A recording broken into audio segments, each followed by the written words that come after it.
My name is Christopher York, and I'm an instructor of philosophy at Langara College. And I'm Zan Plesner. I'm a student at the University of British Columbia. And this is Synthesis and Sophistry.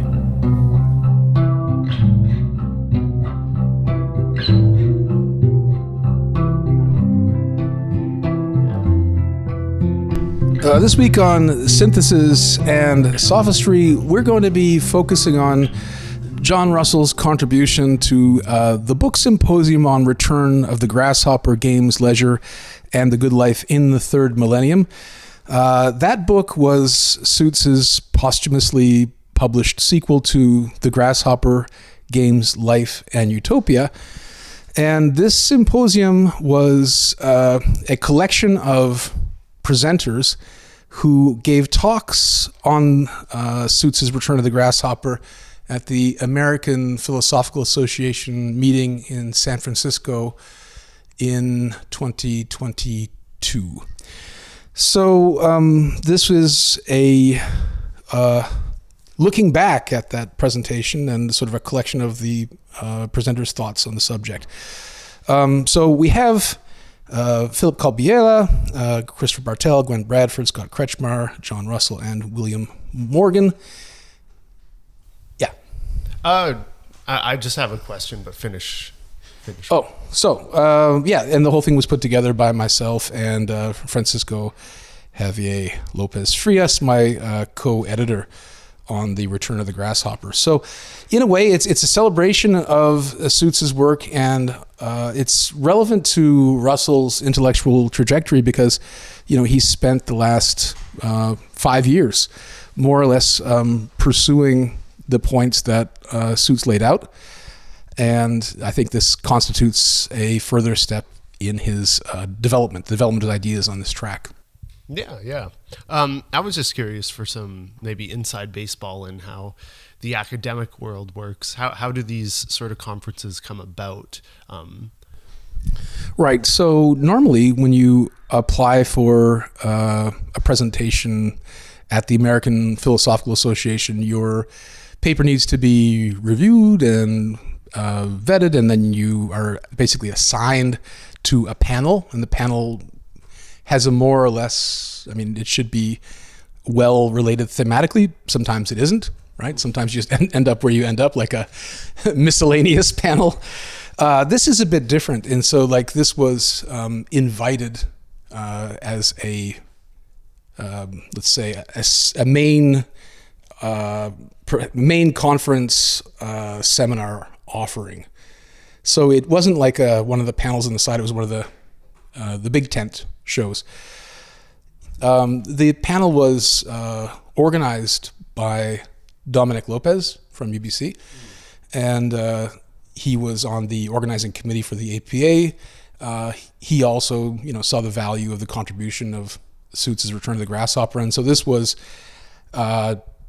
just an invitation to present the book and celebrate the publication. Very cool. Yeah, Dominic's my aesthetics teacher this semester. Good guy. Cool. Well, I guess we'll dive in. Today, I think we're going to cover... I only read the article by Russell in here and from yourself, Chris. Both just wonderful pieces of literature and work. And Marcus read through the whole thing, so I think that'll be our main focus, but maybe Marcus will give us a rundown and some of the other stuff. As a co-editor, I, of course, have read through all of these at one point or another in history, so I'll also have something to say, possibly. I will say, in reading yours, I was surprised you come across on paper very differently as you do in person. Very... and I don't mean this offensively at all, but a different kind of erudition, let's say. Very, very erudite. There was one phrase in there that I remember thinking, I wish I could remember it now, but at the time I thought only a philosopher could write this with a straight face. Something about the superabundant planetary, something of that nature. Anyway, regardless, it was a good read. Yeah, I think that's something I need to work on. I need to somehow bring my casual instructor voice into my academic writing and make it less stilted, I think. It still feels like I'm sort of wearing a very uncomfortable suit of armor and trying to move around stiffly.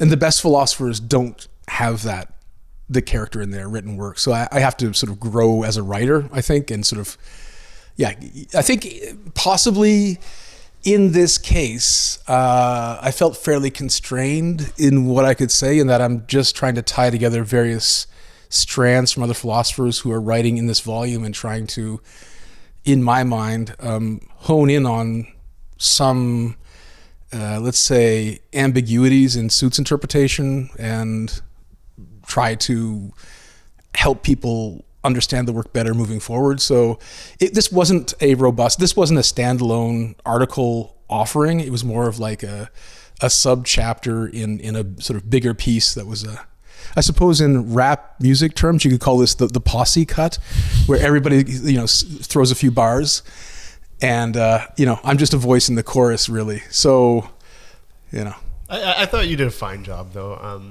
I guess, Well, we'll start with Russell, or do you want to? Yeah, let's start with Russell. Okay, we'll start with Russell, because that's where we've been going the last few weeks. So this people come for Russell. Yeah, let's give the people what they want. Yeah. Spoiler alert: we're going to have John Russell on the podcast. I wouldn't say he's a big fan, but he's aware of us. I don't know if we have any big fans besides maybe my mom. There you go. Well, Russell's willing to come to the podcast, so that's sort of a blessing on everything we've said so far and everything we'll say today. Mm-hmm. I take it that it kind of washes away. Yeah. No, I'm really looking forward to that.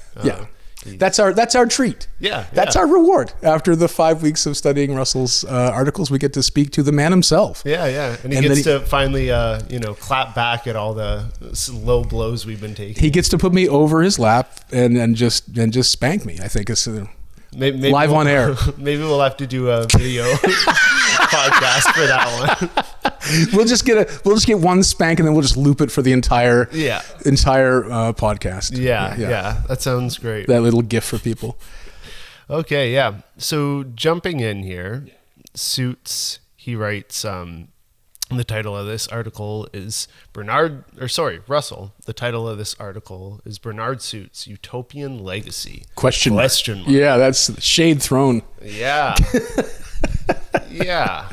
So in this, what I was seeing was this is kind of continuing on the threads he's been pulling for the last couple of articles, and kind of just bringing everything together in maybe a more concise and less prosaic look. What were you guys' thoughts about this?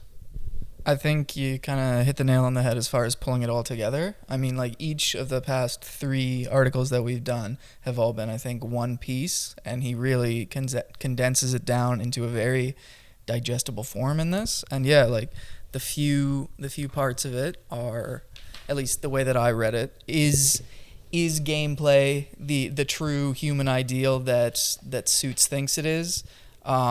Is that utopia even coherent? And those are the sort of the main bones that he has, maybe not to pick, or at the very least the main avenues that he goes down. And I think this is a really good, I almost wish we had done this as an introduction before moving through, because it so succinctly puts together what Russell's trying to say. Those are my thoughts on it. Yeah, definitely. I totally agree. I guess one new thing that this kind of brought up for me was he really takes on head on kind of, I think, the big objection I've been having as we've been going more into Suits, in that under Suits' definition of a game in Utopia, everything that is kind of a game.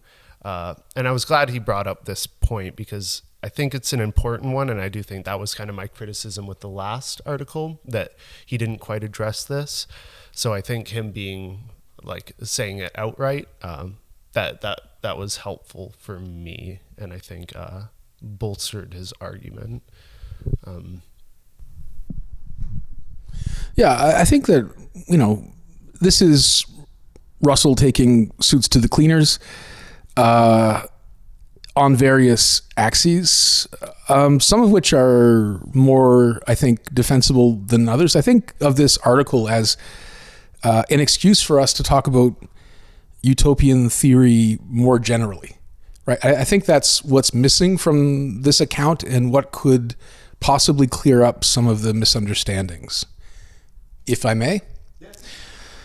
So I think that Suits's utopia is best understood as a philosophical thought experiment, right? So all he's doing is he's drawing very quick and rough lines about what life is like today, what life is like in utopia, and what is the difference between those two, which is for him the elimination of instrumental, let's say, behavior or motivation, which is not autotelic, right? Which is not done for its own sake. Utopia for him is just autotelic orientation. So within that, right, because Suits talks about it almost as like a logical inevitability, well, not almost, as a logical inevitability that will reach his utopia, big U, capital U. So do you think that that is also meant to be almost allegorical, an idea that we're always in this sort of pre-utopian, utopian state where we have to choose these illusory goals? Do you think that was the goal with that sort of inevitable element? Yeah, there's a bifurcation here, and this is something that Suits himself never resolves, and it's one of the frustrations that Russell has. On the one hand, he describes utopia as the ideal of human, existence, because it's what you do when you don't have to do anything else. On the other hand, logical inevitability just means that we can't get away from it, and so there's a sort of teleology at work here in the background which bears closer examination. Suits talks about tasks that, once done, basically extinguish themselves, right? For example, an itch is one of his examples. There is value in scratching an itch, but it's only as long as that itch persists. Yeah. There's no value in scratching if there's no itch. I wonder how many people are going to get itchy hearing this. I know I'm one, but yeah, absolutely. It's an instrumental. Yeah. And so his point is that all pre-utopian activities share this common teleological orientation. They are tasks that, once completed, fail to have value. And he thinks that just like you have the infinite typewriter theorem, right, which is where you put infinite monkeys on infinite typewriters, they will eventually reproduce the works of William Shakespeare. He's saying something similar about instrumental tasks. He thinks that there is a logical point at which every instrumental task will be completed, and if you give us infinite time, which if you think of time as a sort of infinite line going forward, we have, then there will be at some point in history where all instrumental activities are at the same time completed. And then you've arrived at a utopia without even having to aim at it, just because people are always trying to complete the tasks they see as valuable. So there will be a day, he thinks, where work is no longer required, where nobody needs to have any itches or scratches. And presumably this could occur even without the invention of telepathically controlled supercomputers granting infinite wishes to infinite people. That's a different point than saying this is something we should be aiming for, right? Like the idea of the virtuous person, this is a sort of normative, goalpost that we are shooting for, but might never actually reach or go through or kick a ball through or whatever, right? It might just be an ideal. So that's, I think, the thought experimental dimension of utopia, right? It's just, this is the space that I have, drawn on the ground. Within whatever happens in here, I call it utopia. Yeah. And I think that's what Suits is doing. That's the quick and dirty kind of like thought experimental version of utopia. This is to be contrasted with what us earnest people would call a blueprint utopia. So a blueprint utopia is utopia that's built expressly for the purpose of people, achieving it and living in it and becoming better, living better lives. That's not what Suits is up to. He flies very high without looking down very much at what's happening in utopia. It's just a quick flyover or a drive-by. Call that utopia and keep going. He doesn't mean for us to necessarily, I don't think, copy his ideas or aspire to achieve them. Otherwise, he would have spent more time in a sort of granular description of what's going on there, and he does not. And so do you see Russell here as reading Suits as a blueprint utopian then? And is that why he kind of pulls at the certain threads that he does? Yeah, I think on page 17, I think that's what he's saying when he says Suits never worked out his conception of a gameplay utopia in the Grasshopper. My response, right, would then, well, he didn't need to. He didn't want to. That wasn't the point. Right? The point, his gameplay utopia just exists as a kind of space for whatever happens after instrumental activities completely die off. Okay, yeah. Through the invention of these supercomputers, or at the end of time when the infinite typewriter theorem rolls its way to completion. Yeah. I guess that's that distinction is why I guess I'm sympathetic to Russell in a lot of these, where like when I do think about utopia, like I'm someone who's generally fairly interested in political philosophy, so utopia is a big subject in that, and I read it as that sort of blueprint. So yeah, I definitely sympathize with some of his frustrations around there, where there's inconsistencies and things that just don't quite pan out. So right, that's why Suits uses the capital U for his utopia, right? As Marcus pointed out, there's something different going on here. There's something distinct encapsulated in his idea that warrants it having that different name applied to it. So utopia with a small u, it is, the perfect society. Whereas for Suits, mostly it is just the society that consists entirely of gameplay, or the society in which instrumental, activities are extinguished through superabundance or what have you. And yet there's still definitely, I think, a similar blueprint in Suits Utopia, in that almost an existential blueprint of how to live, in the same way that Plato, his Republic, was meant to distill down into how a human lives within a perfect society, or something, approximating that. Yeah, it's better to be engaging in autotelic activities than instrumental activities. That seems to be at least a sort of a value orientation that you could safely ascribe to Suits. And I think there might be there's an ethos in that, even if it's not telling you precisely how to live, it is giving you a sort of ranking of the values. I guess, though, if there is that aspect of Suits' utopia where it does translate to human life and gives some, it is prescriptive in some sort of way, I would say. Like any theory that shows itself to be rational is somewhat prescriptive. So if his theory stands, then isn't it kind of like a blueprint? Or well, so I guess when I think of like a blueprint utopia, right, I think of something more like, I don't know. I mean, let's go back to the classics, right? Thomas More's Utopia. He tells you, how many days in a week that you should work, and how many hours in a day you should work, and what kind of activities are allowed and what kind of activities are not, and what kind of powers the rulers have, and what's the culture of the people, what should they be doing, generally speaking, what should their values be.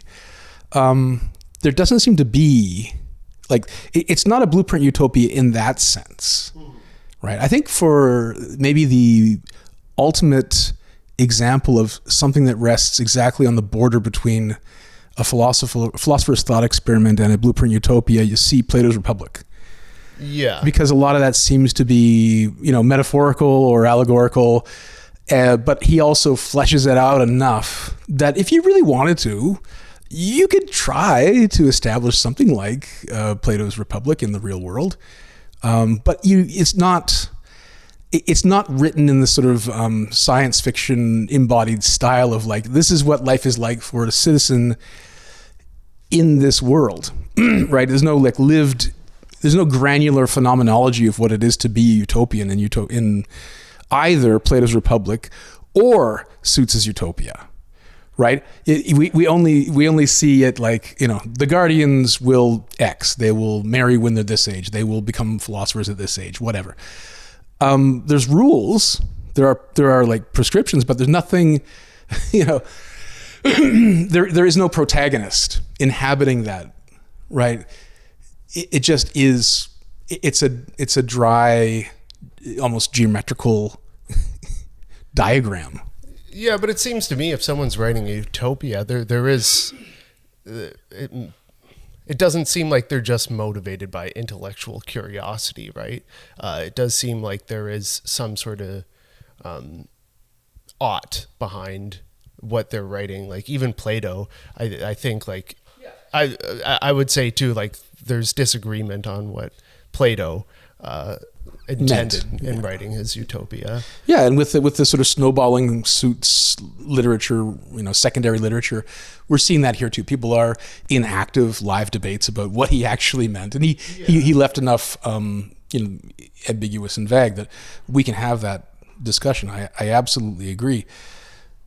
But I think that what you're saying is like, your utopia, my utopia, Plato's utopia, Suits' utopia, different utopias. And this gets to the criticism that Russell brings up on page 18, right? He says Nozick's objection is that, every author of a utopia smuggles in their values, right? And so every utopia is hopelessly subjective because it represents our own personal valuing. So here, right, it's not just, I think that Nozick's not making an ad hominem argument against all utopians. And I think that that's lacking in Russell's description here. It's actually a comment on what a meta utopia would have to be, right? Which is that you have to have a tolerant society that enables multiple conceptions of the good to flower in different areas inside the meta utopia. And his idea was he was against dictatorships. He was against one conception of the good dominating all others, except for this sort of meta value of tolerance, right? That's really utopia, as if I'm not messing with you and you're not messing with me, and we can both do things that we find to be valuable. Yeah. So I think that's, that analysis of Nozick is missing from that use of of Nozick's idea. Yeah. Okay. Interesting. I was a little bit lost there. Yeah. I guess just to be clear, because I do think my point was maybe a little bit different. Not that we all have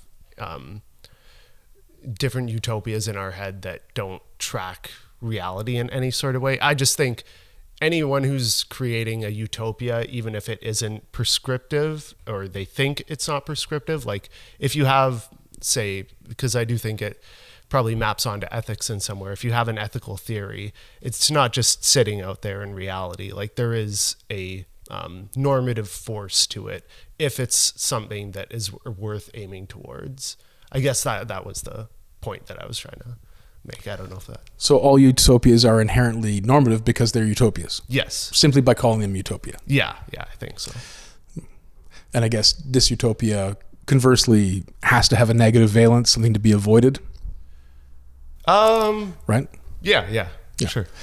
So, again, I think it depends, right? I think how we use the term. I suppose that you're onto something. And I think that Suits does cop to this when he calls it the ideal of existence. So he does allow for that, but he doesn't say necessarily that the ideal of existence is something that is sustainable or even necessarily ultimately achievable, because it will destroy itself when it is achieved. So, I mean, Russell discusses this specifically about Suits when he talks about, again, this is on page 17. He says, there are good reasons to think that Suits' gameplay utopia is not coherent on its own terms, as it involves a return to the non-utopian state. So this is borne out by the following example, which I think you can understand fairly intuitively. If I'm hooked up to a wish-granting, telepathically controlled supercomputer that gives me everything I want, and what I want to win, it is to win in a game against you, and you're a fellow Utopian, then by having the machine hooked up, I will achieve a win, but I will not get the good, the autotelic good of playing for its own sake. So in order for me to play Utopian games, I need to shut off the Utopian supercomputer, which means that I am back in the pre-Utopian state by virtue of my being a Utopian.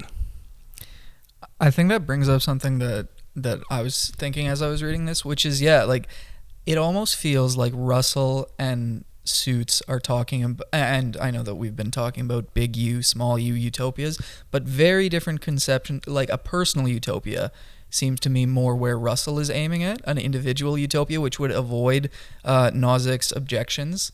And then Suits seems to be looking for something more like an intersubjective utopia, something where we can find meaning that extends beyond ourselves into something recognizable by our fellow utopians in the competition of game and the pursuit of excellence that way. Let's tighten one more bolt. So I'm going to say that, in utopian theory, you can have a fantasy of power or order, but you can't have a personal utopia, right? So let's say that my personal utopia is a utopia where I'm king or whatever. That's just a fantasy, a power fantasy. It's not an actual utopia, I don't think. I think utopia has to be oriented towards the good of all stakeholders. Otherwise, nobody else will identify it as a utopia. So I think, let's say if you structure things in such a way that they're unjust, then you have created a dystopia, even if you intended to create a utopia. Yeah, I'd agree with that. I think sort of what I'm trying to get across is that I think that Russell's focus on leisure and sort of personal appreciation, I think the words were responsive openness as an ideal over and above gameplay, to me points towards a more internally focused conception of utopia rather than one that's based on sort of competitive excellences. Because I think you guys both hit the nail on the head when you were talking about, yeah, if I want to beat Zan in a board game, right, and I've got a supercomputer that can grant my wish, then what am I going to wish? I'm going to wish for, at the very least, maybe all the capacities that I would need to excel at that board game. But what are you going to wish, Zan? You're going to wish for the exact same thing. So the only thing left for a utopia with more than one, true person with personhood in it, the only thing that can't be provided is that competitive sort of intersubjective measure of excellence. There's a piece that you might enjoy. It's an appendix that is not part of the Return of the Grasshopper, but we included it as an appendix at the end of the Grasshopper. It's a description of the caucus race in Alice in Wonderland, and he talks about, I think in that piece, about how if you have a perfectly fair game, it will result in either a stalemate or a result that is determined exactly by chance and not by skill, and therefore defeating the point of what most games from a perfectionist point of view are meant to create. So let's say, for example, you say, I want all the capacities that Zan has, +1. And then Zan says the same thing about you. And then eventually you're all just kind of like, everyone's leveling up to perfection. You have two perfect players. What determines that match? Either nothing determines that match, in which case it's a stalemate, or something determines that match, like, for example, which way the sun's shining, or an errant gust of wind, or somebody throws a chair onto the court, right? In that case, that's not, the perfectly fair game is not really a game at all, right? It fails to be a game in the relevant sense. Yeah, that makes sense to me. Yeah.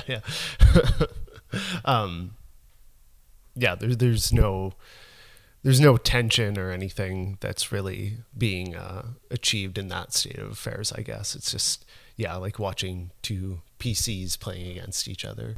Yeah, two perfectly matched. Yeah. And that's the important part, right? Two perfectly matched players. So, like, let's say, for instance, this is an example I made in my PhD dissertation. Let's say that you have two really strong boxers, and they both wish for a right hook that would just knock the other player out with one punch, and both players wish for this. And then it just comes down to who punches first. But if you both wish for the power to be equally evasive, then it's going to be either you're never going to hit each other, or someone's going to hit the other, but it'll be simply a matter of chance who gets to hit who first, and it's going to be a one-punch fight. And if you've watched One Punch Man, the anime, you know that these aren't very satisfying.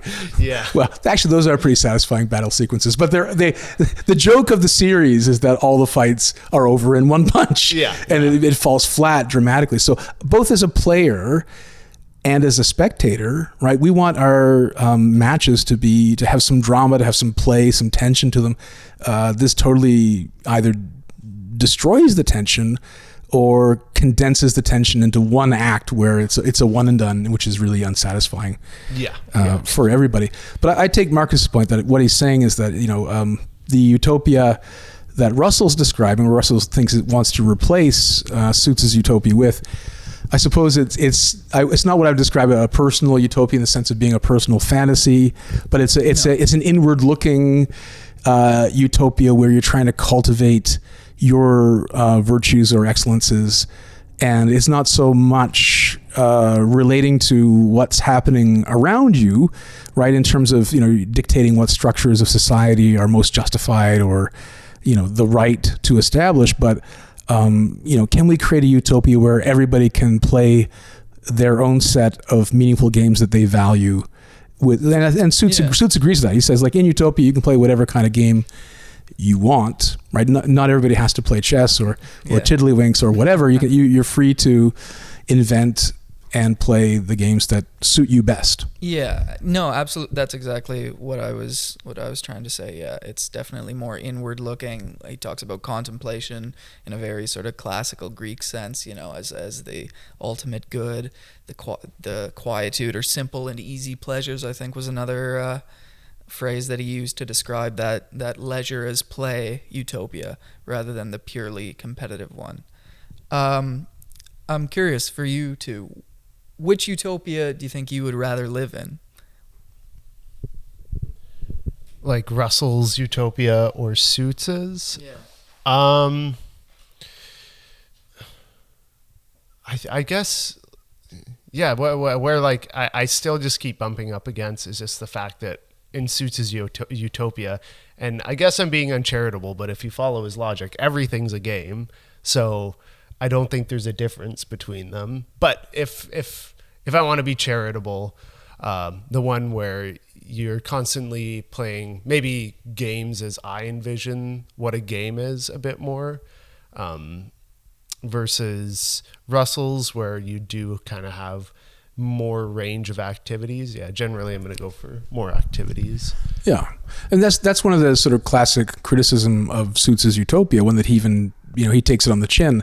He says, one of the criticisms of my utopia is that actually there's less to do in utopia than there is in the real world. And so by that, by that fact, isn't it more desirable that we live in the real world than in utopia? And the only way he can sort of get away from this is to say either the extra choices that real life offers you in terms of instrumental requirements on your activities are to be disvalued, which I think he does. Or, right, he could say that everything is a game, in which case, that protects him from the charge that there's more things to do in real life than in utopia, because you can simply take the activities that we do today, rebrand them as games, and then represent them in utopia. This is what he does, in fact, in Return of the Grasshopper. He rebrands useless occupations and he turns them into games. So if there's no sickness in utopia, then playing doctor could still be a game. And he describes this as sort of, you're sitting there in your lab coat and out of the computer comes a list of symptoms. You read the list of symptoms and you have to guess what the disease is. And when you guess it, you win the game. If you understand what the disease is and prescribe the right treatment, the computer rewards you much in the way you'd be rewarded if you completed the New York Times crossword or something along that line. So he calls this occupational methadone. This also serves a role in allowing non-utopians to transition into a utopian lifestyle because he thinks that we're addicted to our work, right? And he thinks that that's why utopians would kill themselves in utopia on, first blush if they didn't have great games to play, because all of a sudden the thing that gave their life meaning and structure, the things that they could express all of their, you'd say, capacities doing, it's gone now. Forcible retirement for all of humanity, and a resultant existential dilemma for all of humanity in so far as we have to figure out what to do next. And this ties into his idea that we have this duty in the present to design magnificent games for the future in case we accidentally get to utopia sooner than we think we will. Unless we wanted to cave in on itself, we need to build up a storehouse of magnificent games that will sustain us in times when we have nothing to do. Yeah, and I guess what I take away from Suits generally is that sort of intuition that games are what we do with our free time generally, if you're using a more broad definition of games, and it shows the value in that, and this might be something that could enrich our lives, and yeah, that's kind of where his thought experiment for me kind of holds value. But how about you, Marcus? What do you think? Which utopia are you picking? Well, it's an interesting one. I'm a naturally competitive person, very, very much a naturally competitive person, and even beyond that, I find it harder to watch a movie on my own or motivate myself to watch a movie on my own rather than, or read a book or read an article, compared to if I'm going to be able to do it and talk about it afterwards with someone, come to some sort of synthesis or sophistry, who knows. I like that constructive approach to things. So for me, I've got Suits Utopia has an appeal to it. I can definitely see that. And I feel that even if your average Russellian utopian might have, I don't want to say happier because that's too easy, but a less strenuous life, one with a bit less stress in it. I do see sort of the opposite, or maybe the same risk where you have the Wall-E chair dwellers in Russell's utopia, loving their time, appreciating every last moment, and decaying because of it. I think there's a lot of value in the pursuit of excellence. So I'd like to think that I'd want to be a Suitsian utopian, but they both sound pretty nice. Yeah, so as I understand it, the sort of Russellian utopia is like an Epicurean garden where you just kind of slip in and do your thing. You got Russell meditating, you got Zan playing the guitar, and everyone's just kind of chilling. Yeah. And that won't be amenable to someone who has that sort of competitive agonistic mindset, who needs to feel the pressure to do something, and needs to feel the resistance of an opponent in order to sort of have their activities be meaningful. And I can relate to that. I think possibly I'm of the same stripe as you. Can I get personal for a moment? By all means. Not about you. I would. All right, sure. Then definitely. But about me. So this is my semester off. Well, not off. I'm, doing research, obviously, which is why I'm here talking about John Russell. But it's a relatively unstructured semester compared to the other 2 semesters where I'm teaching full time, right? Four classes for 4 months. Generally speaking, the springtime for me, I've fallen apart, right? And so, the lifeline that this podcast offers is greatly welcomed, and other activities that I voluntarily pursued for the purpose of using up free time. Because I think that maybe, like yourself and I, if we found ourselves in the Epicurean garden and someone commanded us to chill, we wouldn't like it. We would suffer as much as other people would prosper. And then the question becomes, right, is it just because we are flawed psychologically? We are keyed, maybe primed by, capitalist, instrumentalist ideologies to want to compete, to need that structure. We're psychological infants by comparison to a more developed form of life that doesn't need that kind of like push to do something or push against somebody else competitively, right? And so I think that's sort of like, here's where we get into this bifurcation in utopia. That's why Russell in his last article talked about having the strivers often their own asylum, essentially an island that's separated from the rest of utopia. My point to him in conversation was this: yes, but not only will you need to separate strivers from non-strivers, you'll need to separate certain kinds of non-strivers from certain other kinds of non-strivers, and you'll have to isolate certain kinds of strivers from other kinds of strivers. What do I mean by that? So the Russell's meditating and the Zan's playing guitar, they're not in the same garden. They're in a segregated garden. The garden, and even then, when Zan's strumming his guitar, he's not going to want everybody else to be strumming their guitar, so he's going to be further segregated, even though he's involved in the same kind of activity.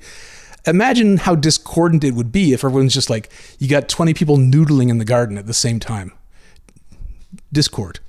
So, his objection that, strivers in utopia need to be ghettoized, he was right, but he was more right than he thought, in that he has to acknowledge that objection applies equally to different types of activities in non-striving and striving activities, right? At the same time, you don't want the race car driver to drive his race car through the basketball court. You need to segregate strivers from other kinds of strivers in order to have their activities be meaningfully preserved. Yeah. I think that's a fair objection. Did he ever reply to that?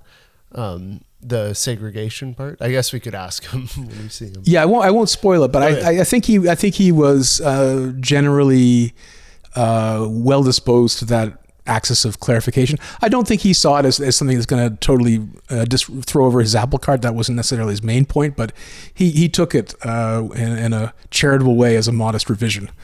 Yeah, because I guess like that is a maybe reductio ad absurdum of his kind of society. And I guess when we're talking about utopia, that's kind of what you have to do. You have to go there. But it does seem to me like in a regular sort of society, many times you do have different groups doing different things, having different interests. And Russell seems to be able to accommodate that in having different groups pursuing different goals. Maybe he if I was in his corner, I would say maybe you don't need to have the ghettos there, as you referred to them. But. Yeah, I mean, I think that it's fine though. I mean, look at today's world. Everybody naturally seeks the place to do the thing that they want to do, and we have self-selecting communities that specialize in doing those things.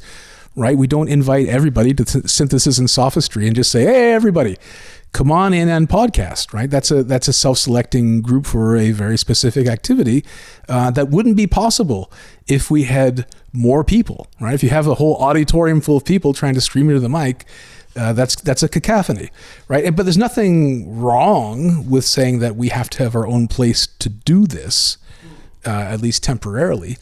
I think that Suits's stricture on this would be, well, yeah, he might be amenable to Russell's,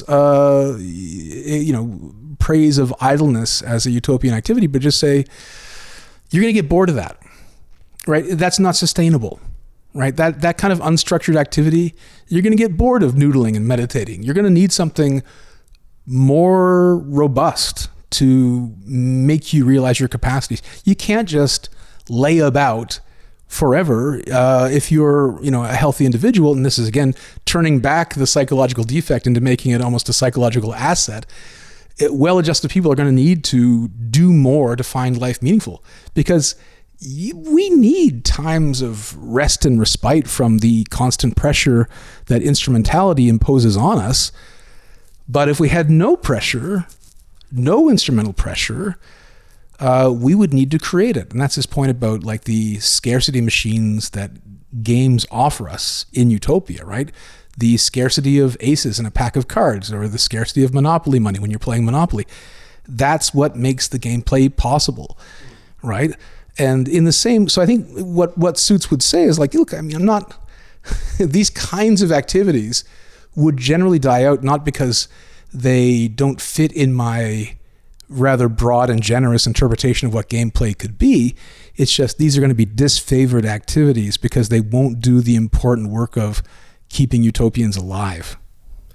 Yeah, sure. And engaged. I guess like it seems to me Russell's point is like, yeah, you could do that, but you could also maybe you play games for 8 hours a day and then you meditate for 1. Like that kind of at least in reading his position. And that seems fine.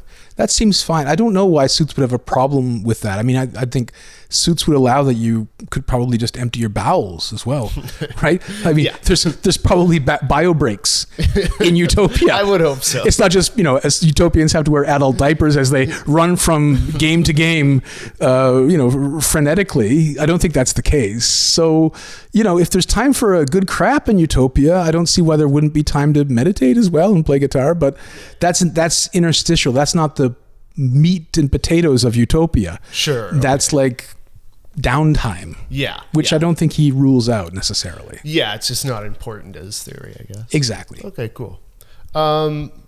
Do you guys want to say anything else about Russell here, or can we move on to the good one? No, I'm just kidding. Ouch.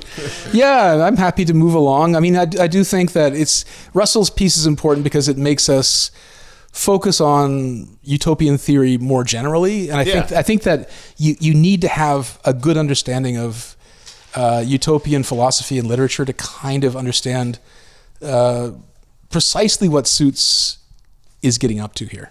Yeah, definitely, and I think he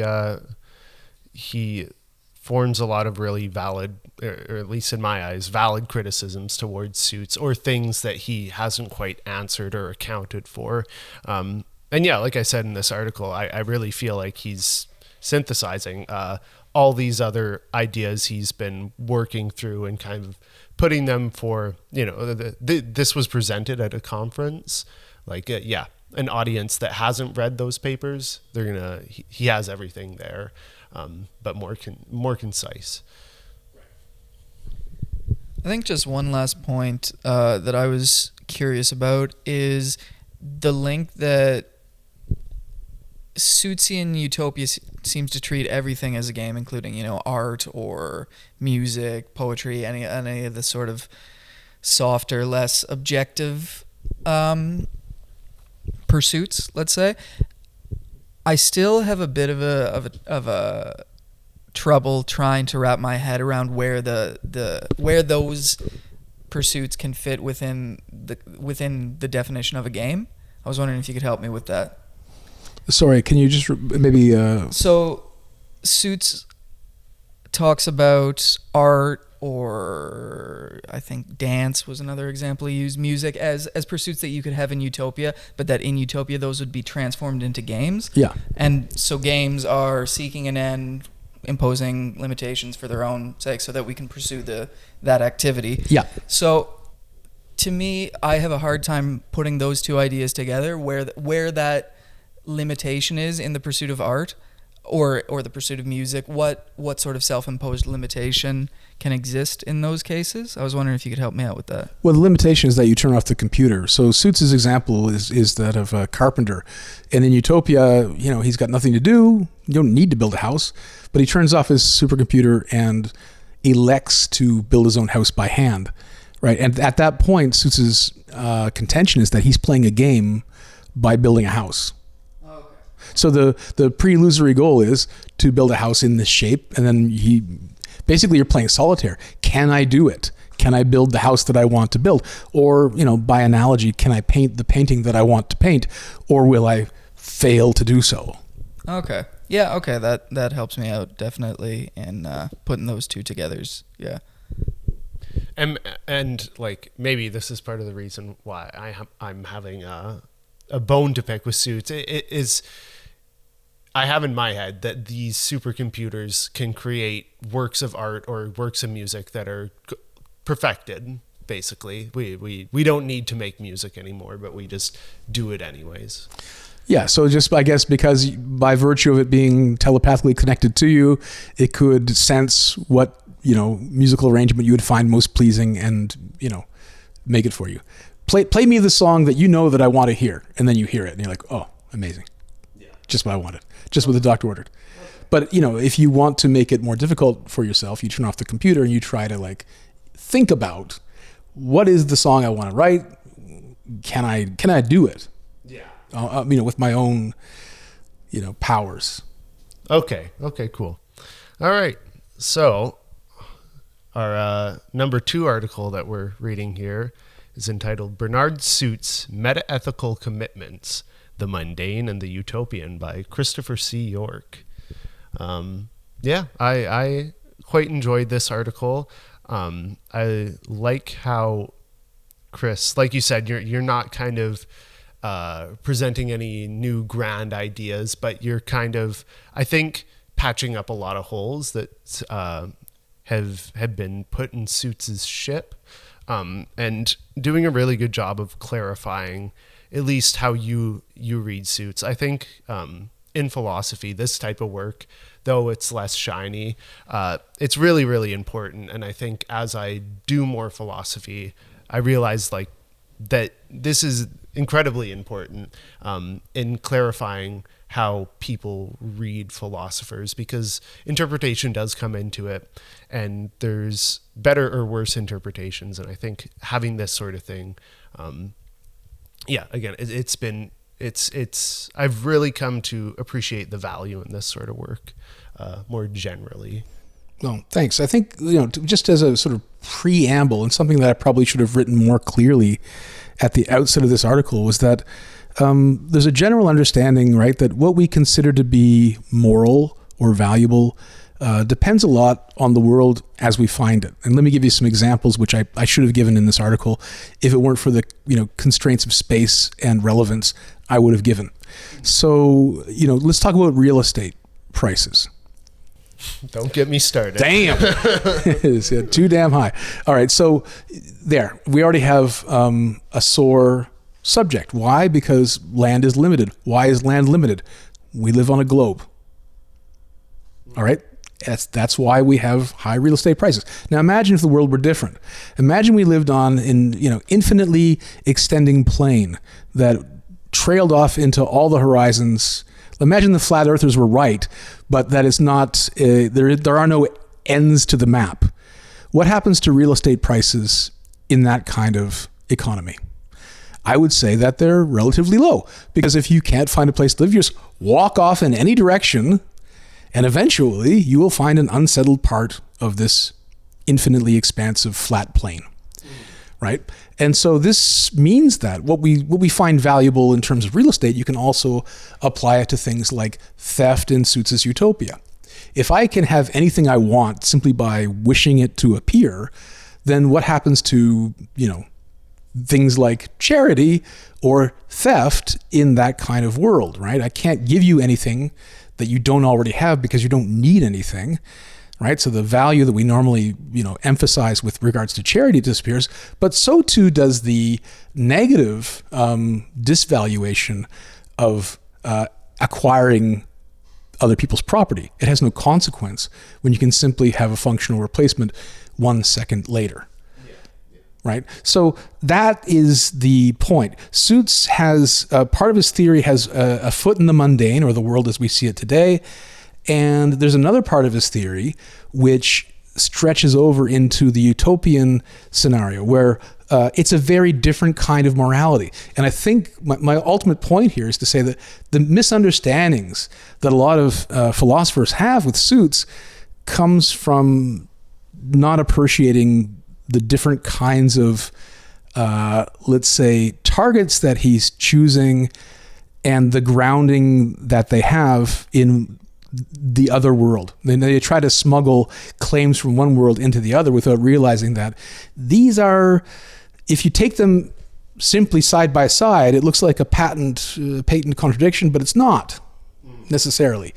If, for example, I say theft is bad in this world, then you understand what I mean. And if I say that theft is not bad in Utopia, if you listen to my explanation just a second ago, you'll know that that's also sensible, even though those are contradictory terms, right? So it looks like I'm contradicting myself, but in reality, like one refers to a certain area of interest and the other refers to another area of interest, or let's say set of material conditions.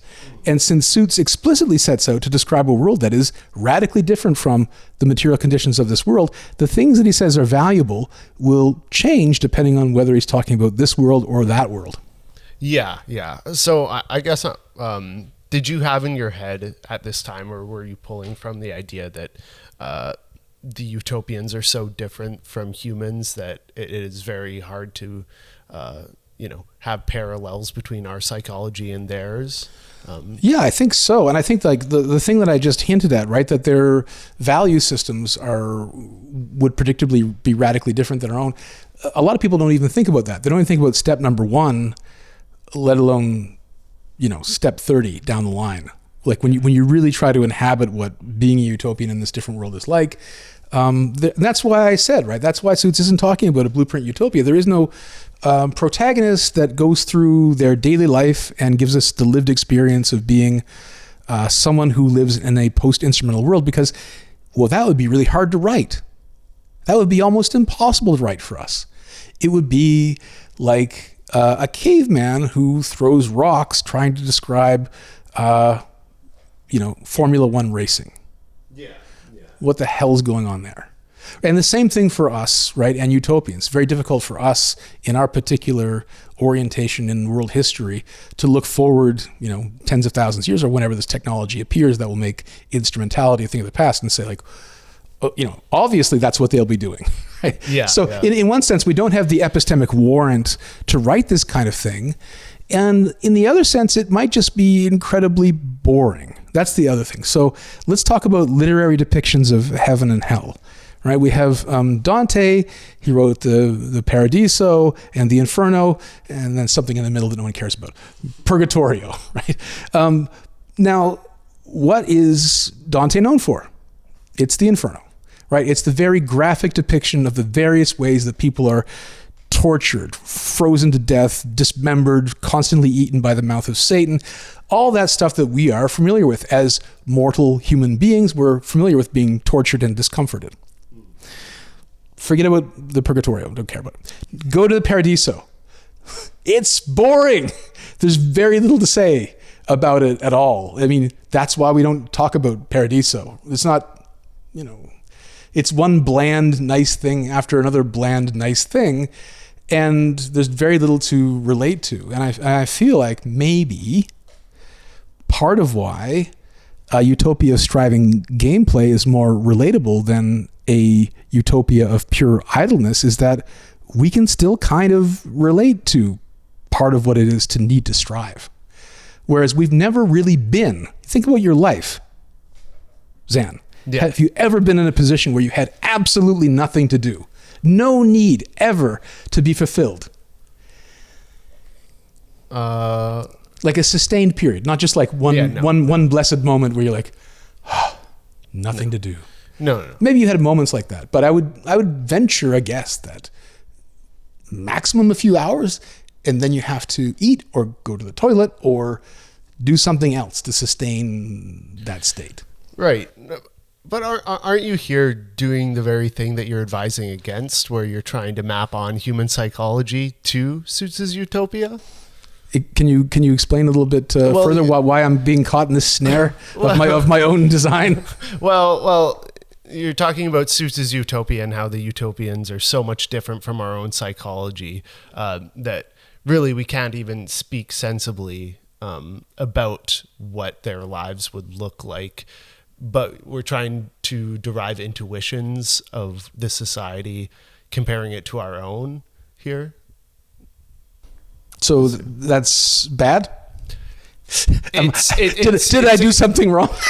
Well, I think I guess I'm not. I'm not feeling the force of the charge. I suppose is what I'm trying to say. I think I was trying to make this point in a previous podcast, but okay. Let's think of the lives of, snowmen. Okay. And what their day to day looks like. Right. snowmen wear mittens. Sometimes we wear mittens. Mm-hmm. If it's so beyond us to try to understand what their life is like, what is the force of this? How does it I think you've inspired my next paper, the phenomenology of being a snowman. But I mean, that is hard to get into, right? I mean, you can sort of, I mean, we're going back to, Nagel's, what is it like to be a bat, right? What is it like to be a snowman? Well, I guess, you can sort of imagine it, but you'll never really get there. I get harder when it's colder and softer when it's warmer. Yeah. I don't know. I mean, that's about as far as I can go with it, really. I have no internal organs. And yet I wear mittens. What am I? It sounds like something the Riddler would send to the Batman or something. Right. I don't know. I mean, other than that, kind of like very imprecise, intellectual reaching.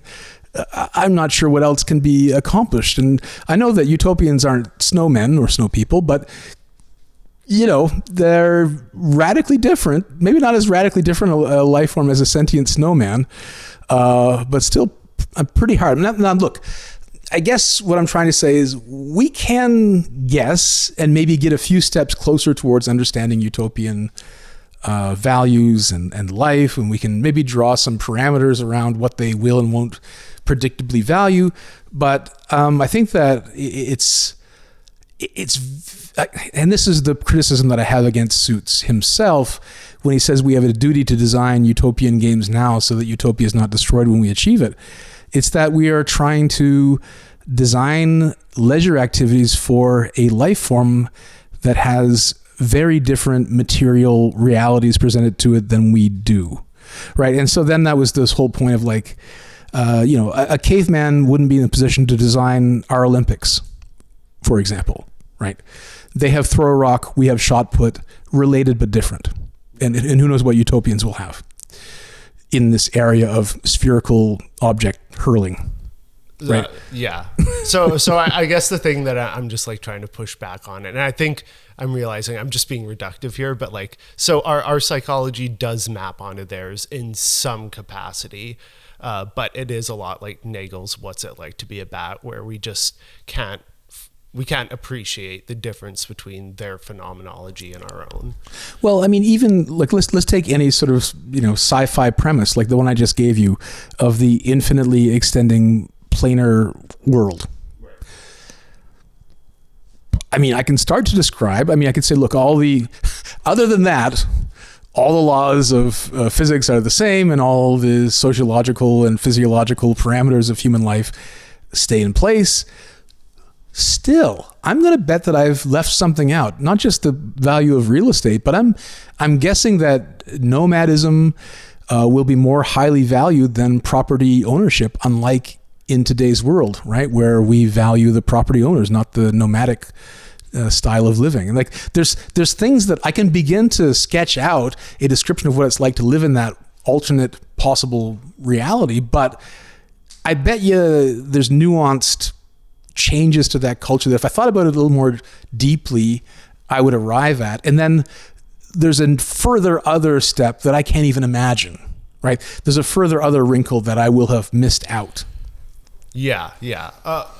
Maybe we're getting a bit off track. I'll give you. I don't think so. I just want to push a little bit more. Yeah. So that's what the people want. Yeah. They want agonistic. Because no, they want the sophistry. Yeah. I mean, when we have too much synthesis, they don't like it. Yeah. So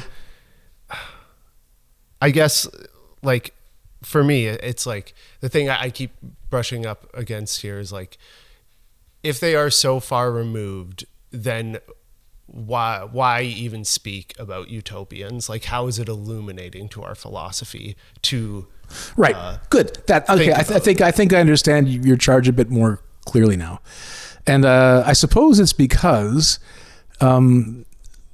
this is a bit like it's not a blueprint utopia, it's not a philosopher's thought experiment, but it's more like an embarrassment or a critique of the world as it is. Right, so that's a sort of third train of utopian literature.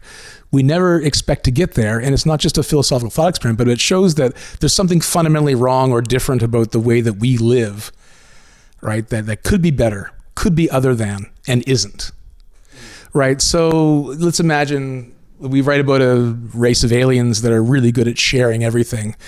And they share toothbrushes and lovers and everything that we don't normally. Lovers, toothbrushes, even.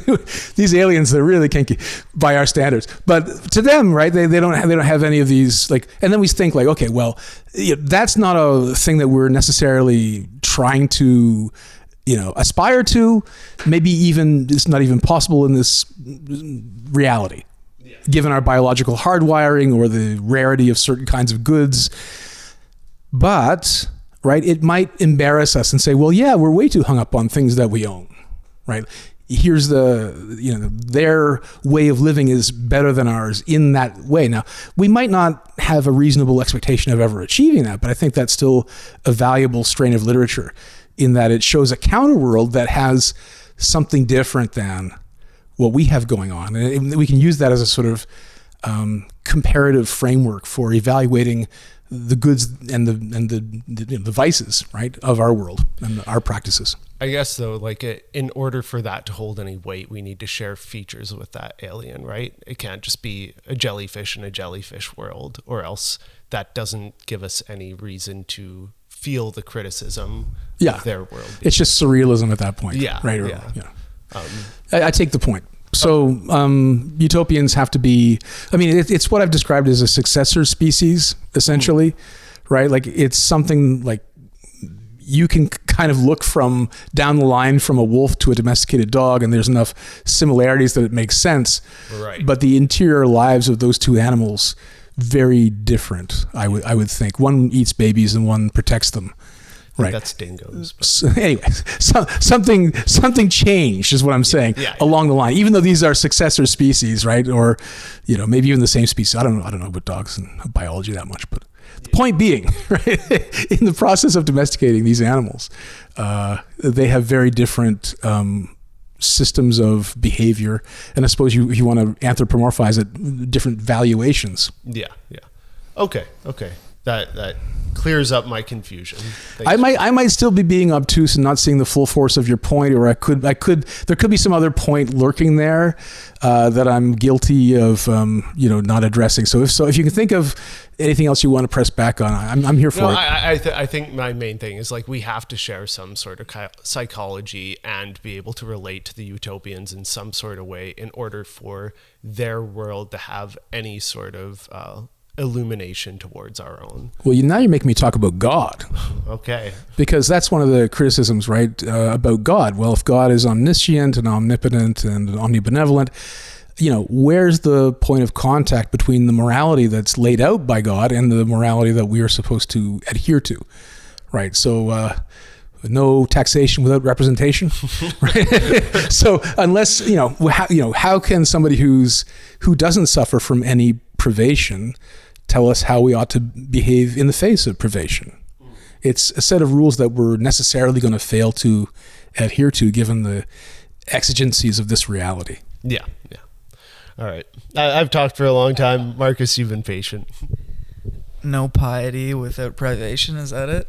No, I think you guys, the line that, as I was reading your article, that I thought you were drawing between the mundane humans and the utopian humans seemed to be that moral perfectionism, that goal, that arrow or target that both the utopians and the mundane, us, are aiming for.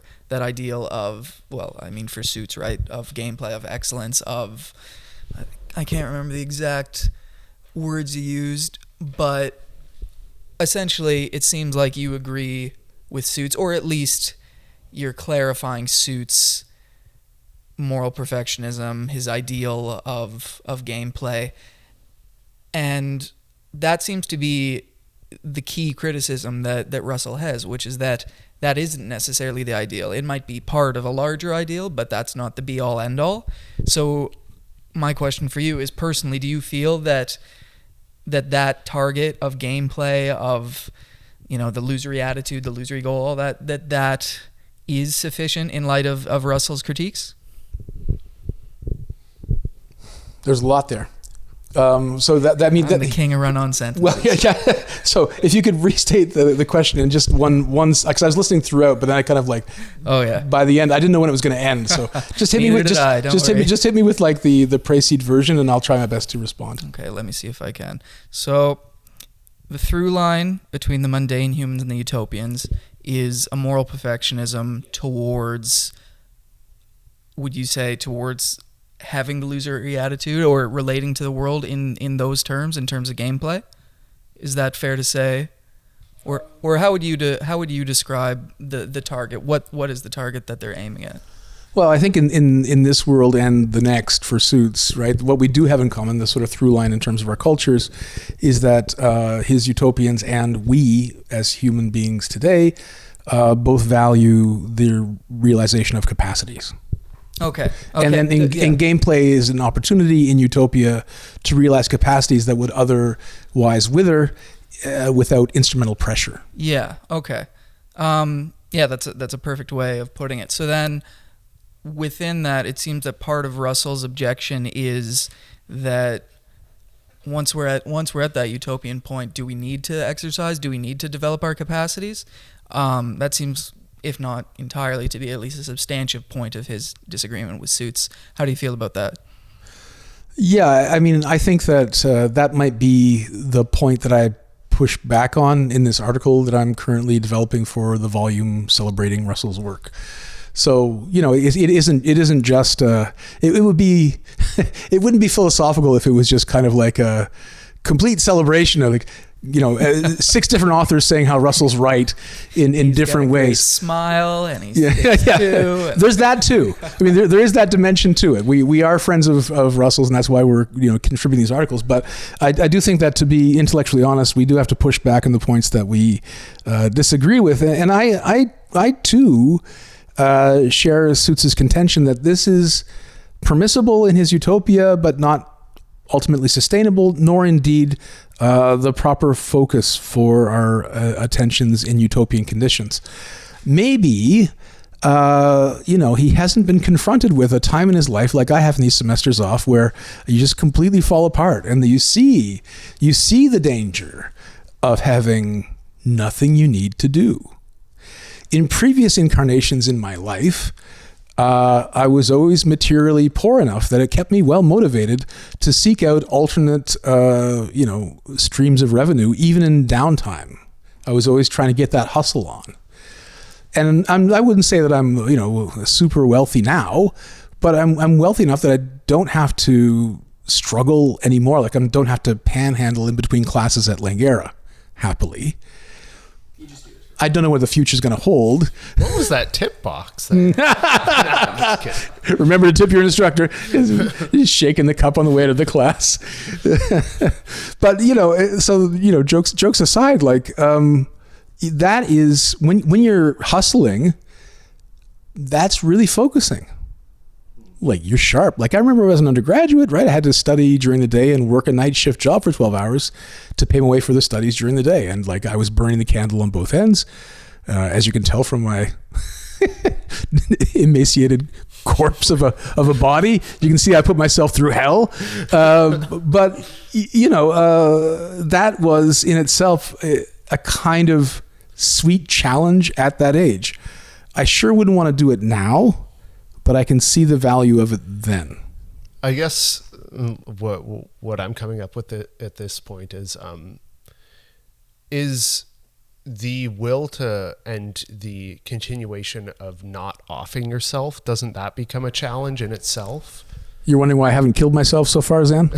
No. I mean, it's because of synthesis and sophistry. Yeah. It's this weekly focus point.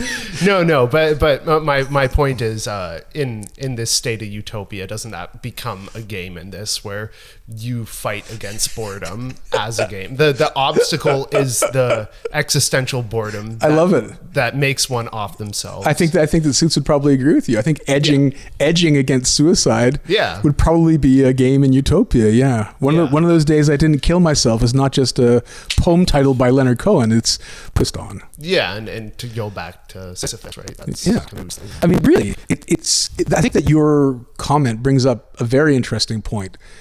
Utopians are constantly playing a game of chicken with the very dangerous activity called idleness. Yes.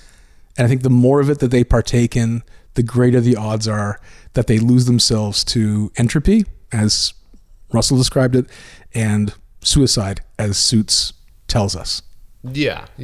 Because, I think like boredom, when you really feel like that existential boredom, it does become like a depression, and there's a need to, try and fight back against that. And it really is its own sort of challenge, I think. And I think that's probably the constant state that utopians would find themselves in.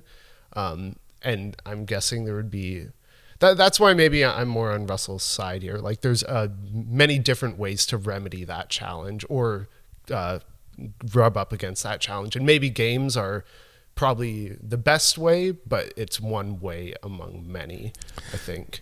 Yeah, there's that old adage, be careful what you wish for, you just might get it, right? And so if you wish for a life that's completely free of instrumental pressure and you end up there, you might find yourself thinking weird things and doing weird things. And look at Hollywood celebrities that came from nothing and end up, or big pop stars whose lives fall apart when they achieve their dreams and become super famous and super rich.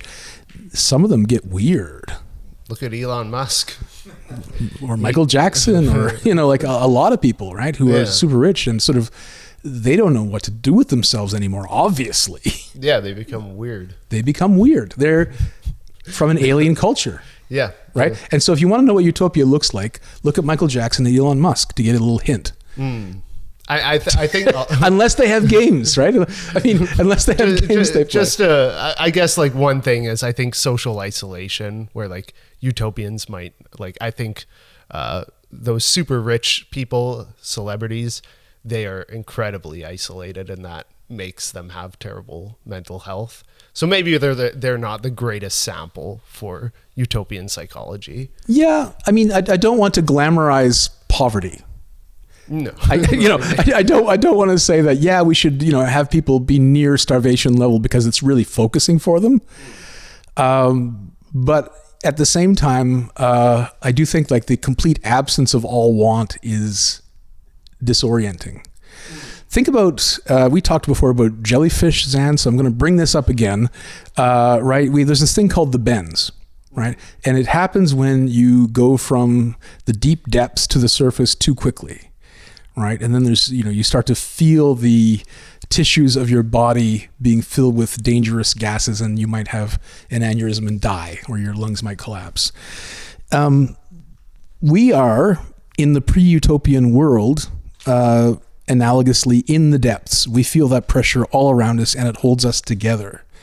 And as soon as if you discover tomorrow that utopia has occurred and everything is happening for you that you want automatically, that's the analogous equivalent of just like rising to the surface instantaneously and having all the tissues in your body rupture simultaneously. Right? And that's what Suits says. He says, as soon as you get to utopia, people are going to die unless, right, you ascend slowly. You have occupational methadone. You start role playing your jobs, and then you start to play really interesting games that focus your attention. And that's going to keep your life together. It's going to give you structural integrity under a set of circumstances that would normally make you implode or explode. Mm-hmm. Yeah.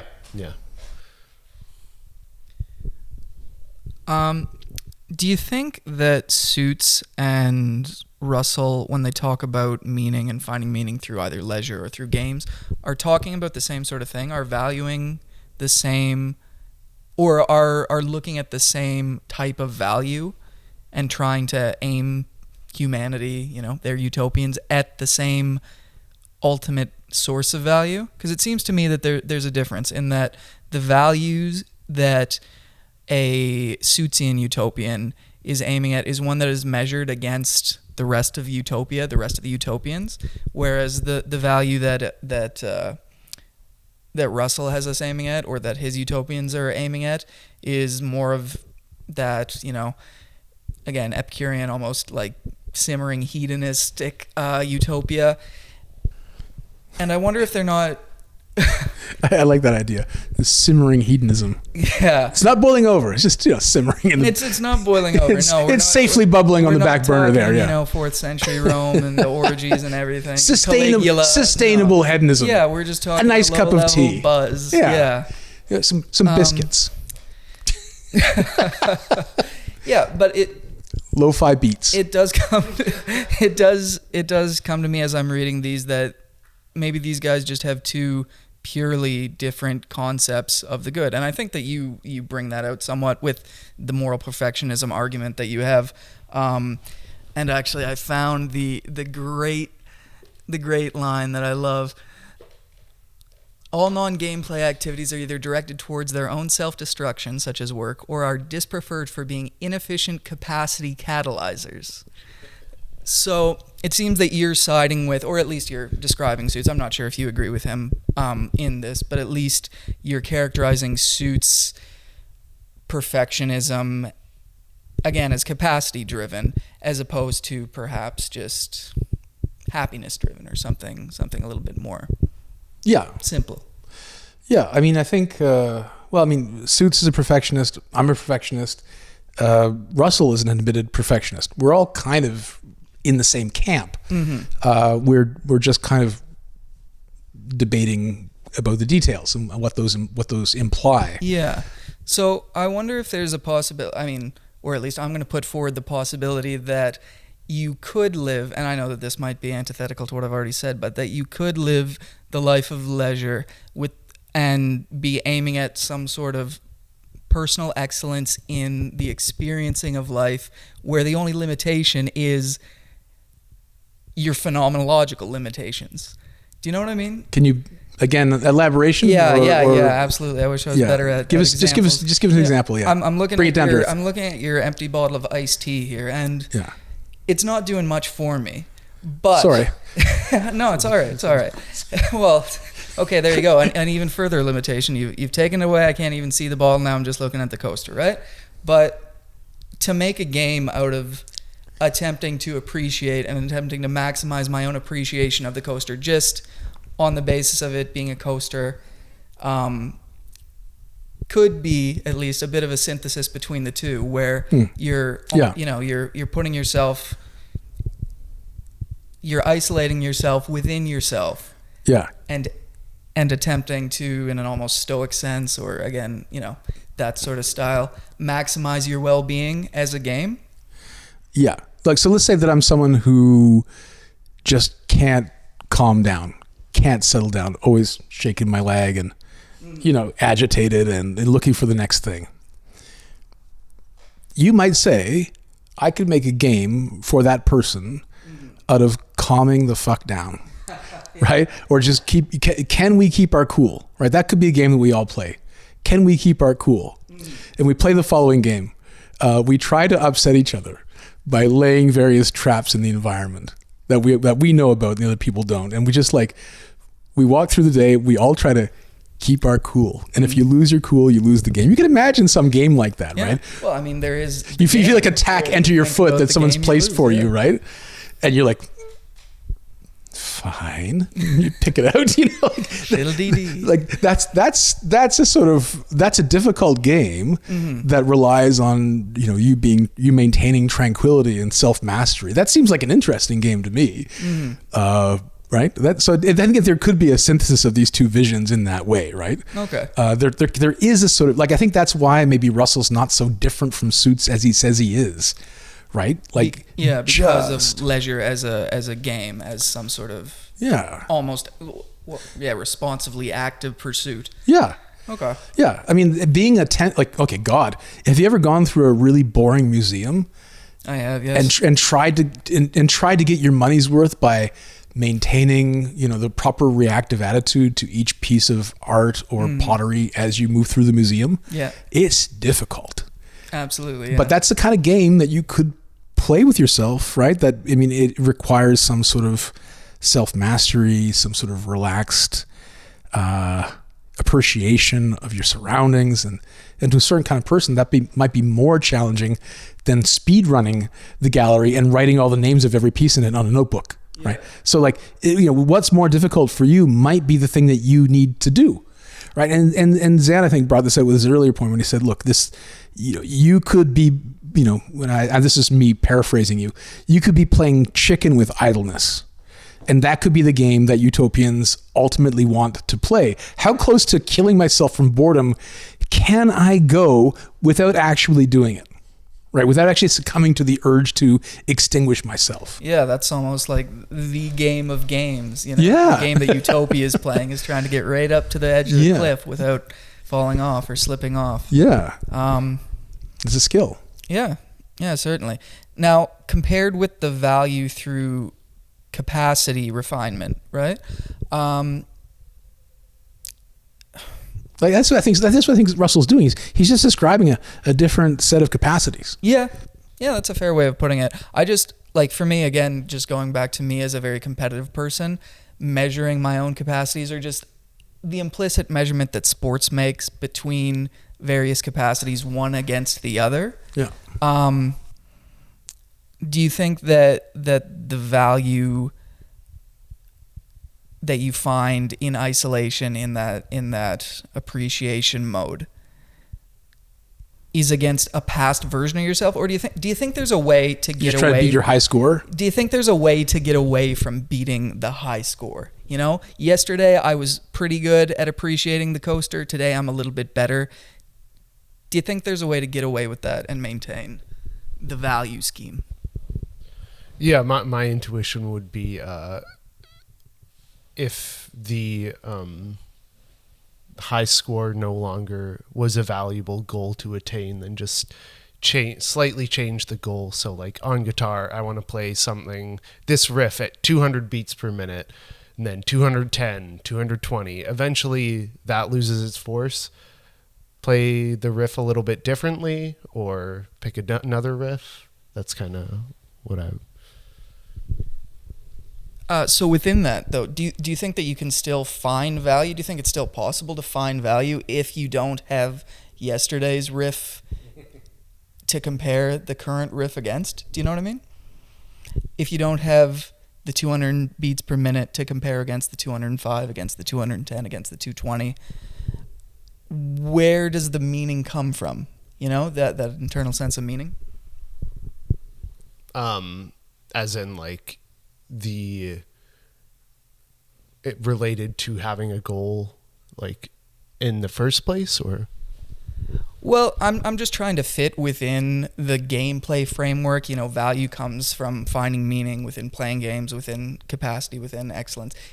If there's a way beyond that doesn't have games as a part of it, where do we find value then? If we're not trying to overcome goals, if we're not trying to pursue excellences and capacities, if we're not measuring from point A against point B, if point B is just in isolation, maybe I'm getting a little bit too abstract, but it feels like value just disappears at that point, and it's just pure experience without any comparison point. Yeah, maybe I'm not, like, getting the crux of your argument, but I guess, like, in a perfectionist framework, like, this is all within the framework of a life. I'm just saying, basically, there's no darkness without light, no happiness without sadness. So if we're living, I'm just weakly pushing back against the idea of living a life of leisure without any sort of comparative drive to it. Have you ever gone to a Japanese tea ceremony? I have not, no. It's just about the most boring thing in the world from a certain perspective. Like, you sit there on your knees on a bamboo thatched floor, and someone very slowly whisks you green tea with hot water, and then rotates the cup and slowly pushes it towards you, and you receive it and you inspect the cup, and you turn it around, you make a polite comment to your host or hostess about the great job they've done and the great lacquerware they own. Mm-hmm.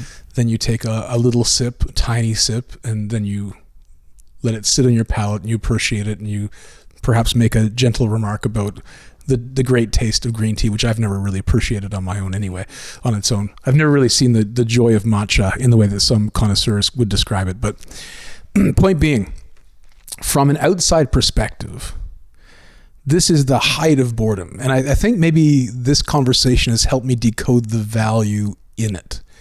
So I think, like, just from the point of view of instrumentality, I think that when you sit down and devote yourself to appreciating something incredibly small, like the coaster, like the tea ceremony, what you're doing is you're saying, I am eschewing all other forms of more immediately rewarding activity.